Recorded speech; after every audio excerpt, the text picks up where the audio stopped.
Hello everyone, आज हम पढ़ेंगे इंग्लिश एनसीईआरटी क्लास 8 का chapter 3 the selfish giant. Every afternoon as they were coming from school the children used to go and play in the giant's garden. हर दोपहर को जब बच्चे school से वापस आते थे तो वो लोग जाते थे जाइंट के गार्डन में और वहाँ पर खेलते थे। जाइंट का मतलब होता है कोई बहुत ही बड़ा सा पर्सन, जो मतलब काफ़ी लंबा चौड़ा हो, वो होता है giant. It was a very lovely garden with soft green grass. Here and there over the grass stood beautiful flowers like stars, and there were 12 peach trees that in the springtime broke out into delight, blossoms of pink and pearl, and in the autumn bore rich fruit. वहाँ पर जो था garden, उस garden की grass बहुत ही soft सी थी, green colour की थी, और वहाँ पर बहुत ही सुंदर सुंदर फ्लावर्स थे, जो ऐसा लगता था जैसे कि ज़मीन पर तारे उगाए हों। वहाँ पे 12 पीच के ट्रीज़ थे जो स्प्रिंग के टाइम पे ये जो चैप्टर है ये ब्रिटेन का है। वहाँ पे जो स्प्रिंग का सीज़न होता है, इंडिया में तो वैसे कोई पर्टिकुलर स्प्रिंग का सीज़न नहीं होता है। वहाँ पे जो स्प्रिंग का सीज़न होता है उसमें बहुत ही कम गर्मी होती है और बहुत ही प्लेजेंट मौसम रहता है और फूल वगैरह उग जाते हैं। तो उसी का ही वहीं का ये है, डिस्क्राइब किया गया है। तो स्प्रिंग के टाइम में बहुत ज़्यादा सुंदर सुंदर फ्लावर्स उग जाते हैं पिंक कलर के, और ऑटम के टाइम में वहाँ पे क्या होता है कि फ्रूट्स आ जाते हैं बहुत अच्छे उस पीच के पेड़ पे। पीच का मतलब होता है अड़ू। और बर्ड्स जो हैं वहाँ पे ट्रीज़ पर बैठती हैं और बहुत ही सुंदर सुंदर गाना गाती हैं। और बच्चे तो कई बार अपना खेल भी, जो गेम होता है उसको खेलना छोड़ देते हैं और चुपचाप बैठ के जो बर्ड्स होती हैं उनका गाना सुनते हैं। और फिर वो बोलते हैं कि वाओ, हम कितने खुश हैं यहाँ पर, एक साथ वो सब मिल के बोलते हैं। फिर एक दिन क्या होता है कि जाइंट जो होता है वो वापस आ जाता है। वो कई सालों से, लगभग 7 साल से वो अपने एक फ्रेंड के घर गया होता है। और वो जो जाइंट होता है वो मतलब Cornish auger, a giant of Cornwell, मतलब कॉर्नवेल का जो जाइंट है उसको कॉर्निश ऑगर बोलते हैं। वो था वो 7 साल बाद वापस आ जाता है। और जब वो आता है वो देखता है कि उसके गार्डन में बच्चे खेल रहे हैं, और वो एकदम से चिल्ला करके बोलता है बहुत ही ग्रफ वॉइस में। ग्रफ मतलब होता है रफ और गंदी सी आवाज़ में, कि तुम यहाँ पे क्यों खेल रहे हो, ये मेरा गार्डन है और यहाँ से भाग जाओ। फिर वो बोलता है कि मेरा गार्डन है, मेरा गार्डन है, और कोई भी यहाँ पर नहीं रहेगा मेरे अलावा, और तुम यहाँ पर दोबारा मत आना। और फिर वो क्या करता है, एक बहुत ही बड़ी सी दीवार बना देता है और एक नोटिस बोर्ड लगा देता है उस दीवार पर गार्डन के किनारे किनारे। उस पर लिखा होता है बोर्ड पे, trace passers will be prosecuted. Trace passers का मतलब होता है घुसपैठिए, जैसे कि जो लोग बिना परमिशन के, बिना इजाज़त के किसी जगह चले जाते हैं उनको बोलते हैं ट्रेस पासर्स। प्रोसिक्यूट का मतलब होता है पनिशमेंट देना। और वो जो जाइंट था वो काफ़ी ज़्यादा सेल्फिश था। सेल्फिश मतलब जो सिर्फ अपने बारे में सोचते हैं उनको सेल्फिश बोलते हैं। वो जाइंट बहुत ही सेल्फिश था, और बेचारे बच्चे, अब उनके पास कोई भी जगह नहीं थी खेलने की। और वो ट्राई करते थे कि उन्होंने ट्राई किया कि हम रोड पे खेल लें, मगर जो रोड थी, सड़क थी, वो बहुत ही डस्टी थी, मिट्टी से भरी हुई थी और बहुत ही पथरीले वहाँ पे पत्थर थे, स्टोन्स थे। और बच्चों को सड़क पे खेलना बिल्कुल भी पसंद नहीं था। वो मतलब वेंडर करते थे, सोचा करते थे कि वो गार्डन जो हाई वॉल्स हैं उसके मतलब उस तरफ कितना अच्छा था, हमें गार्डन में कितना मज़ा आता था और हम वहाँ पर कितने खुश थे। वो एक दूसरे से बातें करते हैं और सोचते हैं। फिर क्या होता है कि स्प्रिंग का टाइम आ जाता है पूरे के पूरे देश में, और मतलब बहुत ही लिटिल लिटिल फ्लावर्स जो है ब्लॉसम करने लगते हैं, चिड़िया के गाना गाने लगती हैं। मगर ये जो सेल्फिश जाइंट था, इसके गार्डन में अभी भी क्या होती है, बहुत ही सर्दियाँ होती हैं, और बर्ड्स जो हैं वहाँ पे गाना गाने नहीं आती हैं, और कोई भी ट्री जो है उस पर कोई भी फ्लावर्स नहीं उगते हैं। एक बार क्या होता है कि ब्यूटीफुल फ्लावर वो ट्री जो जाइंट होता है उसके गार्डन में भी उगता है, मगर जब वो अपना सर बाहर निकालता है, इसमें, हाँ देखिए, इसमें इन लोगों ने ना पर्सोनीफाई कर दिया है। पर्सोनीफाई करने का मतलब होता है कि मान लीजिए जो ट्री है, पेड़ है, हवा है, बर्फ़ है, इन सारी की सारी चीज़ों को एज अ ह्यूमन बीइंग इन्होंने मतलब इंडिकेट किया है, और वो आपस में बातें कर रहे हैं, ऐसा इसमें दिखाया गया है। तो स्टार्ट ये देखते हैं हम कि कैसे बताते हैं लोग। फिर एक बार क्या होता है कि एक सुंदर सा फ्लावर आ जाता है उसके गार्डन में जाइंट के, मगर वो फ्लावर नोटिस करता है कि आसपास तो कोई भी बच्चा नहीं है और उसको बिल्कुल भी अच्छा नहीं लगता, और वो वापस स्लिप्ड बैक हो जाता है, मतलब वापस चला जाता है ग्राउंड में और सो जाता है। और ओनली पीपल, कुछ लोग जो वहाँ पर खुश थे, वो था स्नो, बर्फ़, और फ्रॉस्ट। फ्रॉस्ट होता है ना, जैसे सर्दियों में पत्तियों पर एक नमी सी जम जाती है, बर्फ़ बर्फ़ सी, वो होती है फ्रॉस्ट। तो वहाँ पर सिर्फ और सिर्फ फ्रॉस्ट और स्नो ही खुश थे। स्प्रिंग जो थी वो तो बिल्कुल भूल ही गई थी उस गार्डन को, और जो फ्रॉस्ट और स्नो और ये सारी चीज़ें साथ में मिलके चिल्लाए कि हम लोग यहाँ पर रहेंगे पूरे साल। स्नो जो थी उसने कवर कर लिया था पूरे के पूरे गार्डन को, सारी की सारी घास स्नो से कवर हो गई थी, और ऐसा लग रहा था क्लॉक का मतलब होता है रजाई, रजाई जैसी चीज़ होती है क्लॉक। तो इस तरीके से बिछी हुई थी क्लॉक की तरह पूरे के पूरे गार्डन पे बर्फ़। और फ्रॉस्ट जो थी वो सारे के सारे पेड़ों पर लटकी हुई थी। और जो नदन विंड होती है, नदन विंड जो होती है ना, वो काफ़ी ज़्यादा मतलब ठंडी होती है। तो उन लोगों ने क्या किया, इनवाइट कर लिया नॉर्थ विंड को भी, स्नो और फ्रॉस्ट ने।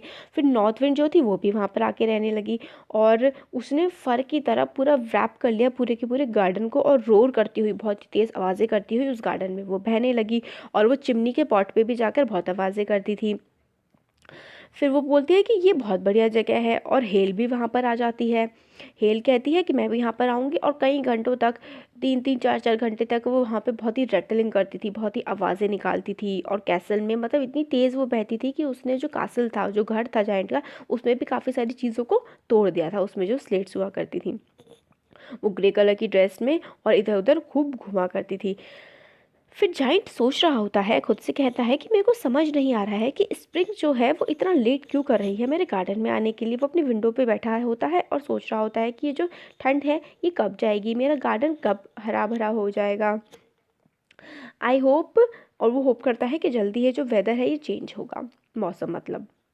मगर जो स्प्रिंग थी वो तो कभी आई ही नहीं, समर भी नहीं आई, ऑटम भी नहीं आई, और ऑटम में अच्छे अच्छे फ्रूट्स भी नहीं आए। जाइंट के गार्डन में तो हमेशा सिर्फ और सिर्फ बर्फ़ ही जमी रहती थी, क्योंकि वो बहुत ज़्यादा सेल्फिश था। ये कौन कहता है, ये गार्डन की सारी चीज़ें कहती हैं। So it was always winter there, and the northern wind, north wind and the hail and the frost and the snow danced about through the trees. और जो विंड होती है, नॉर्थ विंड, ठंडी हवा, हेल, फ्रॉस्ट और snow, ये सारे के सारे वहाँ पर डांस कर रहे होते हैं गार्डन में।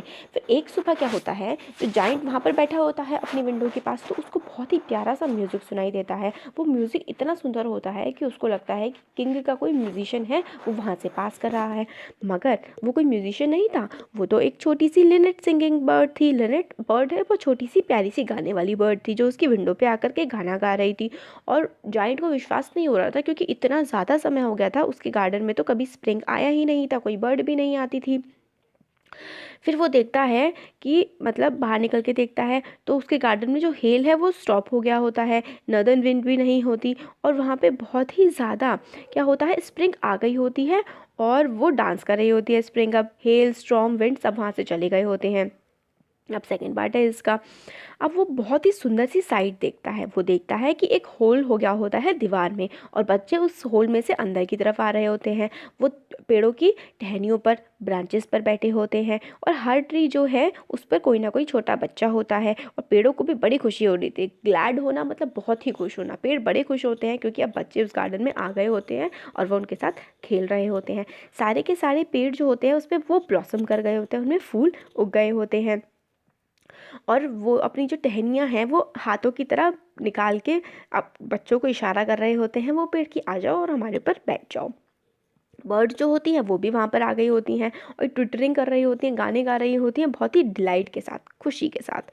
और वहाँ पे क्या होते हैं, फ्लावर्स होते हैं। वो ग्रास भी वहाँ पे बहुत ज़्यादा उग गई होती है, और ग्रास भी बहुत ज़्यादा खुश होती है। फिर जाइंट सोचता है कि ये कितना प्यारा सीन है। सिर्फ और सिर्फ मगर एक कॉर्नर में वहाँ पर अभी भी विंटर होती है, जो बिल्कुल सबसे ज़्यादा कोने वाला पार्ट होता है गार्डन का। वहाँ पर क्या होता है, एक बच्चा खड़ा हुआ होता है, एक छोटा सा बच्चा, और वो इतना छोटा होता है कि वो ट्री की ब्रांचेस तक पहुँच नहीं पाता है। और वो वेंडर कर रहा होता है, सोच रहा होता है, और मतलब रो रहा होता है बिटरली, क्राइंग बिटरली, मतलब बहुत ही बुरी तरह रो रहा होता है। और फिर वो जो ट्री होता है वो अभी भी फ्रॉस्ट, स्नो, नॉर्थ विंड और सबकी सब उससे कवर होती हैं, क्योंकि कोई भी बच्चा उन पर नहीं बैठा होता है। तो climb up little boy set the tree. Tree उस बच्चे से कहता है कि बच्चे चलो चलो फटाफट जल्दी से मेरे ऊपर चढ़ जाओ, मैं अपनी ब्रांच को भी झुका देता हूँ। मगर जो बच्चा होता है वो तो बहुत ही छोटा होता है और वो नहीं चढ़ पाता। और जो इस सीन को देख करके जो जाइंट होता है उसका दिल पिघल जाता है। हार्ट मेल्टेड का मतलब होता है दिल पिघल जाना। ये सीन देखकर जाइंट का हार्ट पिघल जाता है, और वो क्या करता है, वो सोचता है कि मैं कितना सेल्फिश था, मैं कितना बुरा था, मैं किसी को आने नहीं देता था अपने गार्डन में बच्चों को, इसीलिए जो थी स्प्रिंग भी वो नहीं आ रही थी। और फिर वो उस बच्चे के पास जाता है और उस बच्चे को उठा करके पेड़ पर बैठा देता है।